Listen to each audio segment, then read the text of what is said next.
And welcome to this short recorded session about the structure of our teacher training programme. It should help you understand the main components of the course, as well as giving you an insight into a week in the life of a trainee. This session lasts around 10 minutes. First, let's take a look at the programme overview. This graphic takes a year-long view. And you'll see that trainees start the year with a school orientation visit. This usually takes place in the summer term before the course starts and is a great time for the trainee to visit their school and meet some of the people who will be involved in their training. Ambition has produced a workbook which trainees can use during these visits. It gives them lots of small activities to do which all help them to start becoming familiar with their school. They then attend a 5-day induction conference which is run by lead partners. This lays the foundations of their learning over the rest of the year. They then move into their main placement, and as you know, trainees will be based in your school for the majority of the year. If they are a primary trainee, they will spend the majority of their time with one main class, let's call it their home class, as well as spending time teaching in an alternative key stage. At secondary, we'd recommend that the trainee teacher teaches a large chunk of their mentor's timetable. On average, over the year, we'd expect them to spend 15 hours a week in the classroom. This would include teaching, team teaching, as well as observing.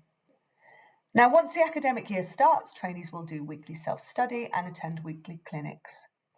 Trainees will go out on a second school placement at some point, probably in term 3, and this is for a minimum of 10 days, and it will be in an alternative or contrasting setting.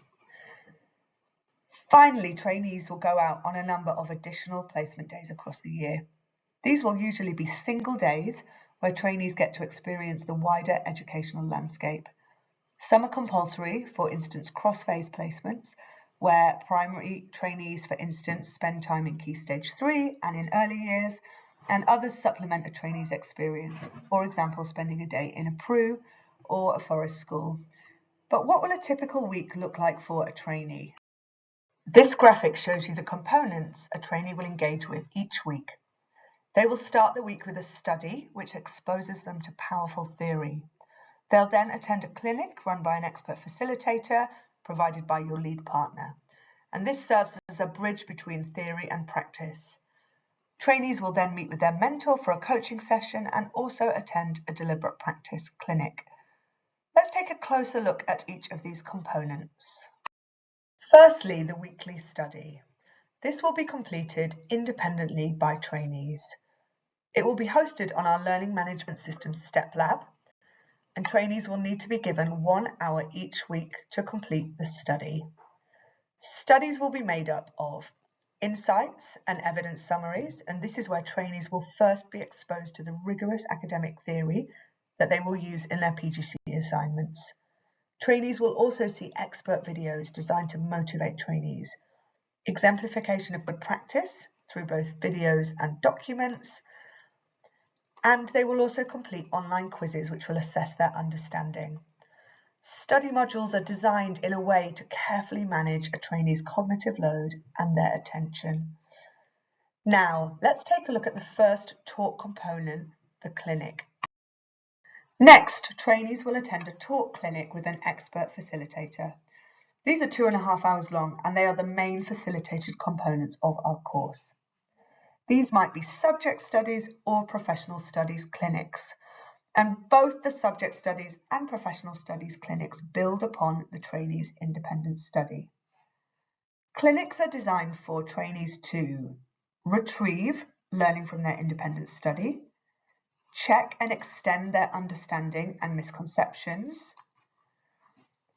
to make sense of what they've read with an expert in their phase or subject, and to translate theory into practice. And we call these sessions clinics rather than lectures because of a large part of the session is dedicated to practice. Trainees first watch an expert model and then have a go at practicing themselves. And this deliberate practice is built into many parts of our programme. Clinics cover content from across our curriculum strands. Now we have 5 strands on our course: behaviour, curriculum, instruction, assessment and professionalism. And our curriculum has been carefully designed not only to ensure that trainees cover the core content framework, but to take them beyond this to develop rich mental models of teaching.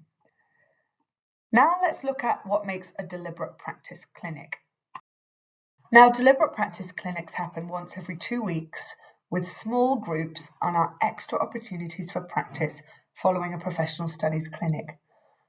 These clinics will often happen in schools or in trusts, and this allows practice to be contextualized, and the people leading these clinics will ask important questions.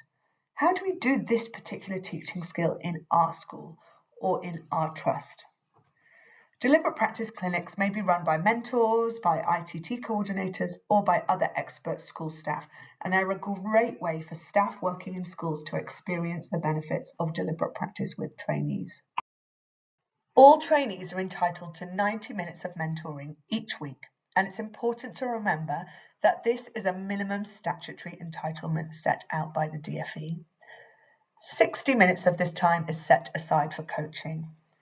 Now, this diagram gives us an overview of the coaching a trainee will receive from their mentor over the year. And it's important to note here that all coaching interactions will be hosted on StepLab, a tech solution that we believe can support mentors to deliver the highest quality coaching. Once every 2 weeks, the trainee will engage in instructional coaching with their mentor. This will happen in a professional studies week at secondary.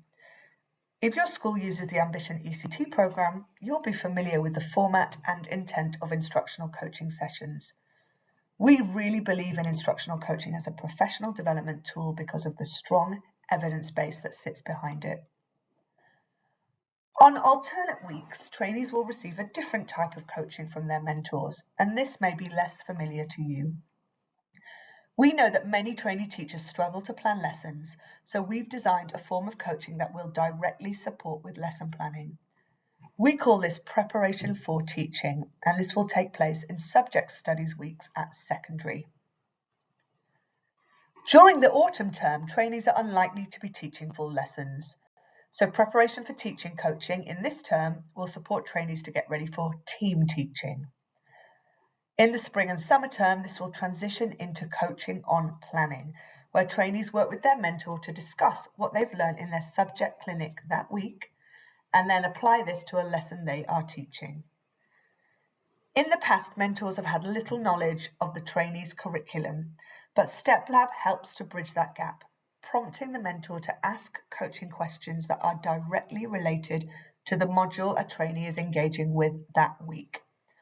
If the focus of a clinic that week is checking whole class understanding, for instance, the coaching on planning session with the mentor might focus on designing a set of subject-specific hinge questions that a trainee could use in one of their lessons later that week.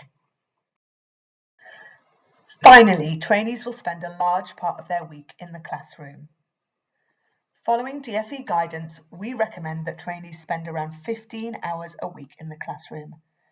Don't worry, this doesn't mean that they'll be doing 15 hours of independent teaching from the start. This 15 hours can be made up of independent teaching, but also observations and team teaching. In term 1, trainees are likely to do lots of team teaching and will build up their timetable gradually over time. By term 3, we expect the majority of this time will be independent teaching, and it's important to note here that there is a statutory requirement for trainees to be teaching an 80% timetable for the final 6 weeks of their course. We would interpret this as 80% of an ECT's timetable. Salaried trainees might increase their teaching load at a slightly quicker pace, although we would encourage you to protect plenty of time in term 1 for salaried trainees to team teach. So let's take a moment to review the main components of our course that trainees will engage with each week.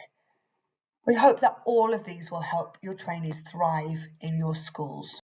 We hope that you found this presentation useful. The only last thing for me to say is a big thank you for all the work you'll be doing to support trainee teachers on our teacher training program next year.